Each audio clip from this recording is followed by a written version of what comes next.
All right, we're live. We did it. Hey guys, it's Ted Bogert with the Ted Show and his computer that's falling down. I happen to be out of the bedroom and back at the Citrus Club. So it is open and willingly accepted me back. So we're playing with light. And Rob Deptford, my guest today, is kind enough to experiment with me. Welcome to the show, my friend. Hey, thanks, Ted. I was pleasantly surprised and tremendously honored when I received the invitation, and here we are. Yes, I love this because I love what you do. I love this topic. Before we went live, I was saying how important I think this topic is, especially now when people are really needing to think outside the box about what they're going to do and how they're going to grow and where they're going to be. And so, yes, this is awesome, and I'm thankful for you being here. But before we take a deep dive, everybody likes to get to know Rob a little bit. So tell us a little bit about you. Sure. Well, we were just talking off air that I'm in Calgary, Canada, probably best known for the '88 Winter Olympics, and really love the shadow of the Rocky Mountains here. We're outdoors people in my family, so we spend a lot of time doing the hiking and the biking and the camping and those kinds of things, and the skiing in the winter. I come from, well, I tell people I cut my teeth in broadcast. And I didn't spend a long time in broadcast before moving into what we would refer to as the dark side of marketing and communications in corporate and in the education system, primarily here. And then spent 20 years or so doing that, along with some coaching and other things. And now I'm applying that to what I'm doing here at this time in my consulting work. With EQ4 Media and helping people to get on camera and speak their brand in the digital space. All right, so let's talk about getting on camera, because that's part of the you better on camera. Is your better on camera correct.com? Did I do it right? Getoncamera.com. Oh, there you go. So there we go. But I was telling you earlier before we went live that what you do and how you present it, I looked a little bit at your site and your video. People are so afraid of that, Rob, even in this day and age when they know they need to get out and do better about video. I actually have people who are afraid to come on this remote show because they are so afraid to look at that little camera thing next to the white light on the laptop or even on their phone. And so I think it paralyzes people. So what I'd love to do today is for you to talk a little bit about the importance of it, but maybe let's give them some real nuggets of things they can take back to maybe get them over that hump and realize the importance of it. Absolutely. You're exactly right. Some people are just terrified of the camera. It's, in a sense, it's stage fright. People are concerned about things like how they may look or how they may sound, if not the technology itself. Sometimes that can be intimidating in itself. So for me, really, there are three pillars of success when it comes to getting into video creation and moving into that space in the digital realm. And so that's confidence is the big one. Confidence, competence, and content strategy, and not content in the sense of social media content, but content in the sense of what's the purpose behind the video I'm creating. And so for the confidence piece, it's really a matter of how am I going to get over that hump? And we approach it in similar ways as we might approach that stage fright challenge. But we have some tremendous advantages as compared to preparing ourselves to go and do public speaking in a stage environment. The big one is really there's nobody watching. We're standing in front of a piece of equipment as opposed to a crowd of tens or hundreds or thousands of people. So it's just sort of you, me, and the camera in this circumstance, or just yourself and the camera when you're recording a video. And so that's big. And to understand that, the feedback from the camera is only going to be what you watch that you've recorded afterwards. That can really help to wrap your head around this idea of, okay, I'd have no concern. I have no need to be nervous about this. What people say to me, piggybacking on that, a lot of people say, well, I just don't feel like I'm a good speaker. They're afraid they're going to flub a line or mess something up or look like they're reading copy, or, they don't feel like they know how to be natural on camera. And I said, well, the fact that you're trying to methodize being natural is part of the problem. You have to just be you. But it's funny because people seem to be afraid to say the wrong word, be misquoted, and things like that. And I think that's one of the first steps that they have to figure out how to get over. I mean, it's just me and you right now. I could mess up at any moment. We happen to be live, so that would be a little bit worse than your camera angle. But it's still the same thing. I mean, it's there, but if I mess up, I mess up, and I try to encourage people to just go with the mess up. Well, and that's part of the advantage, really, is, yes, we're in a live situation here, but even if you're recording and you happen to make a mistake, for one thing, very few people are going to notice that mistake aside from yourself. That I know that's easier said than done, or easy to hear and not recognize for a lot of people. But it is true. And you're right, that authenticity that comes through when you do mess up helps people to recognize that, this person is real. This person is just like I am. And it helps to establish some level of relatability as you're communicating. And this is the thing with video now, right? Is we have, especially if you're like me, I'm a Gen Xer, people of a certain generation have this concept of video as what we grew up seeing on television. Right. And the standards for a television commercial, maybe the highest bar would be something like an ad you'd see during the Super Bowl. That's what we have in our mindset of what has to happen in terms of video that we deliver. And it's not at all the case. We're now in a situation where video for marketing and business purposes in general is not exclusive to big budget advertisers or broadcasters. It's now in the hands of everybody that can, that has one of these in their pocket, a smartphone. And so the standard is not this Super Bowl ad level. It really is this personal conversation. It's a communication tool, much like a telephone, but we're using it as a communication tool to speak to people and to show ourselves to people and to tell a story, to tell a business story, to show a business story, because we have the advantage of images, and do that in a common way, right? In a way that everybody can see and relate to and understand. Yes. I think that people they come up with all of the reasons why they don't want to do it. And my thought to everyone is, you don't know what you're going to need to, what you're going to want to change until you actually go out there and do it.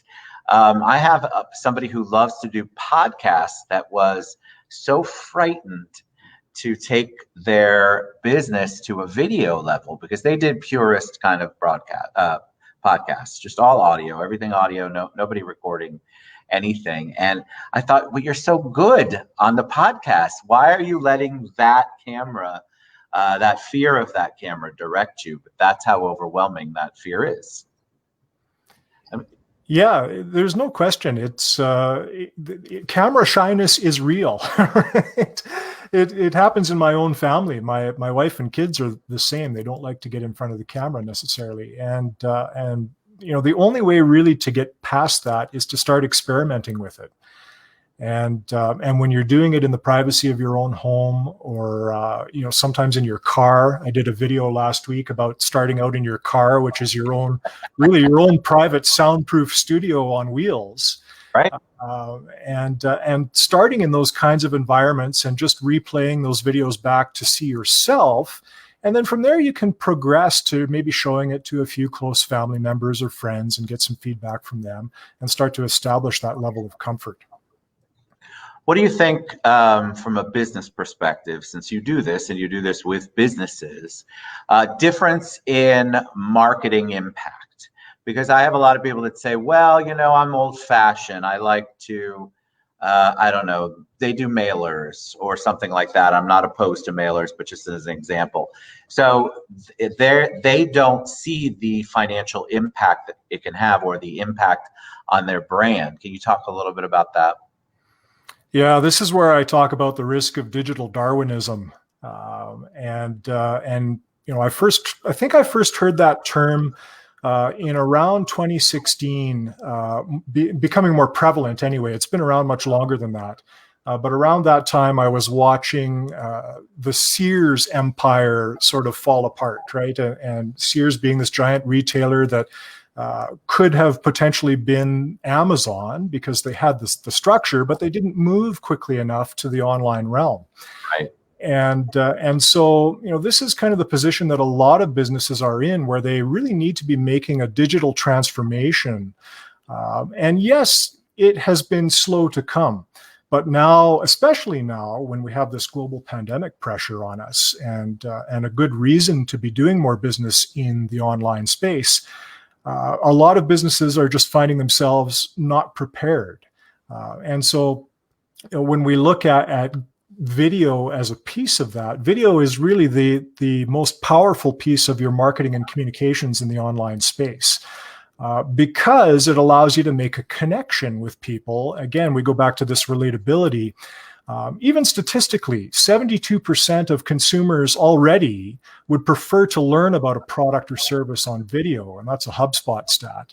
But that was actually before the COVID crisis. So imagine what it is now, as people are now rapidly trying to transform into the digital space and doing what they can. We're all operating here now. I feel like COVID and the quarantine gave people an opportunity to see, look, this video thing actually is good for me. It can be good because I can work remotely instead of losing my job. I can learn ways to communicate better or communicate with more people in a different way. And so I agree with you, but I think what they even if they're open to it, what some of the challenges too is that people believe that it's too costly.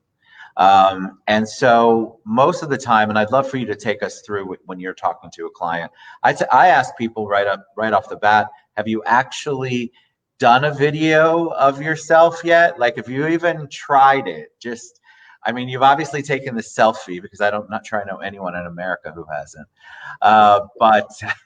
or the world. But Right. have you actually done a video of yourself to see? You have all of these weird thoughts in your mind about how you're going to look and how you're going to sound, but have you actually done it?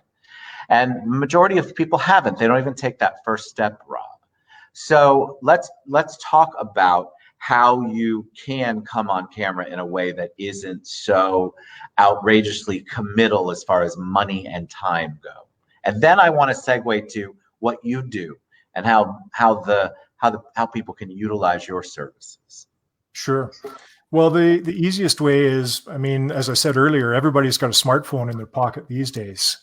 And pure video or videographers will say, photos and video that come from a smartphone maybe aren't the best, and it's tough to disagree with that. We're not quite there with the level of quality yet with some of the high-end stuff that's out there on the pure video side, but it's pretty good. It's really come a long way.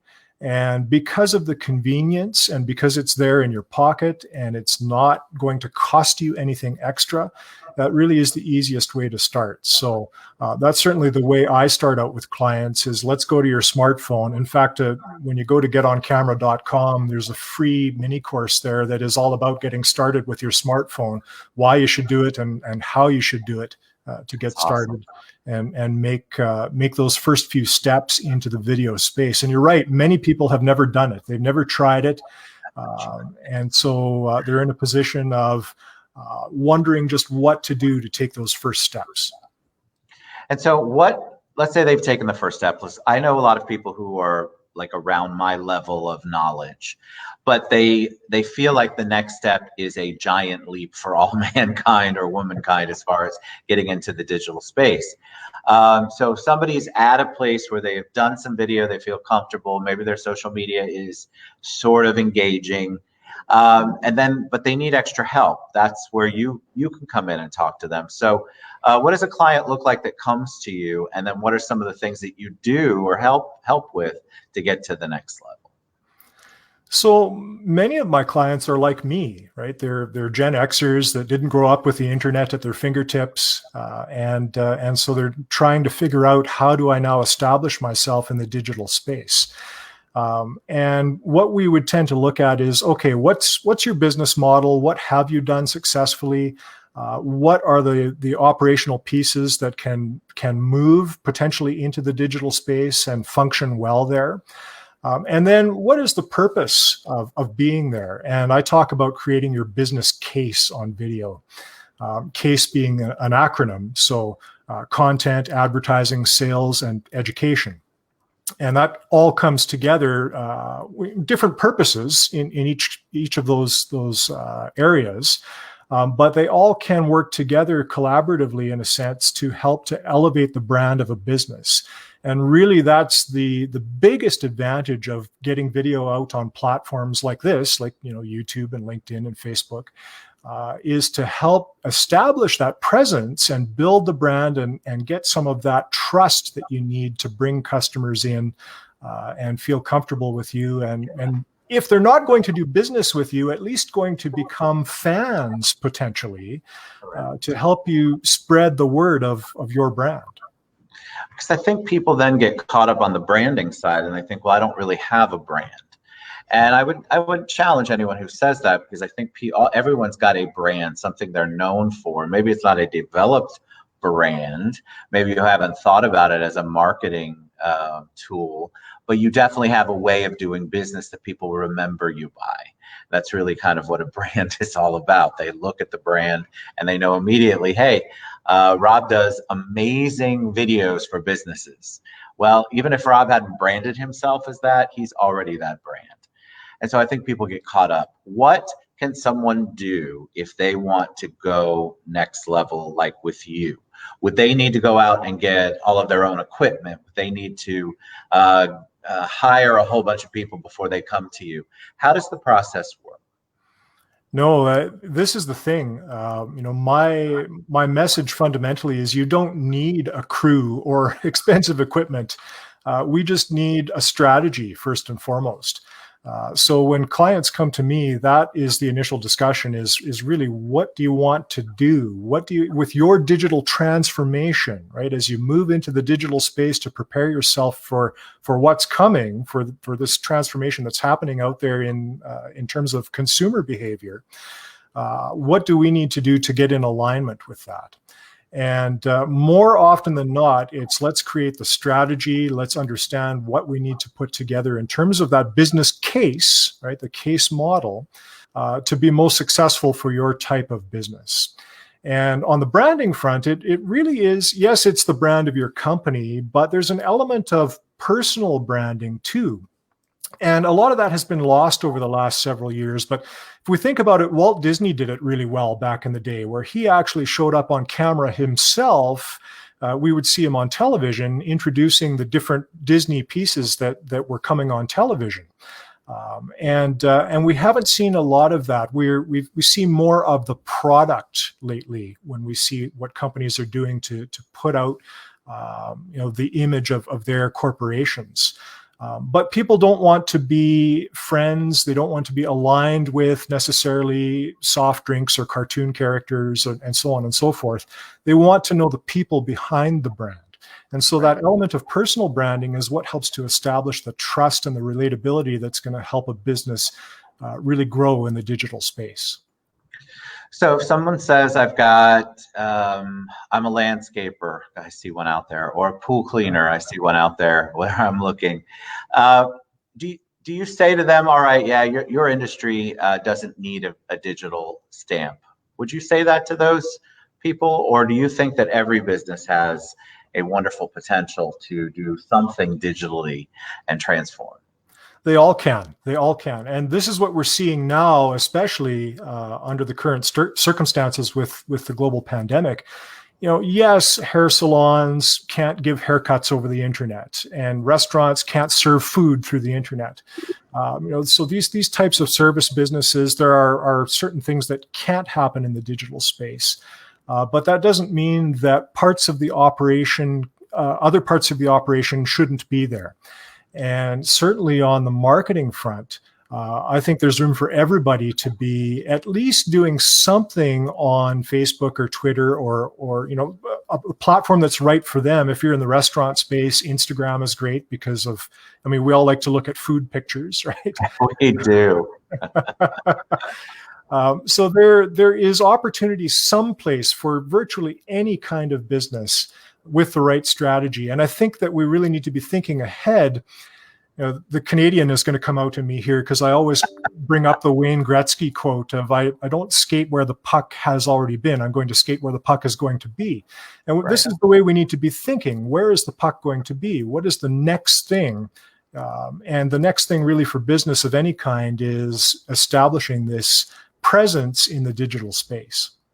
Agreed. All right. So if somebody wants to get better on camera and they want to include, they're ready to take a leap, they want to talk to somebody about digital transformation, what's the best way for them to reach you?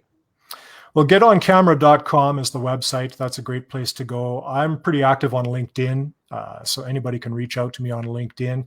And I'm on the other platforms too, but I'm probably most active on LinkedIn, and that's a great place to find me.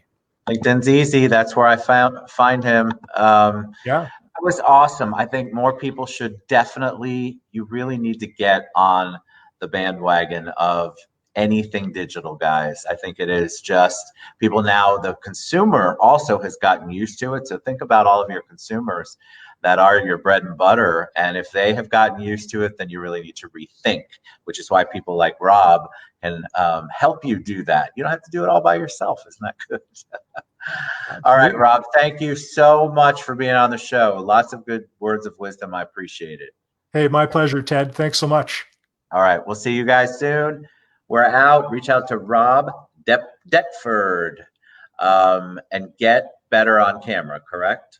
Getoncamera.com. Getoncamera.com. It happens with old age, Rob. I apologize. You guys all know that. See you later. Bye, guys.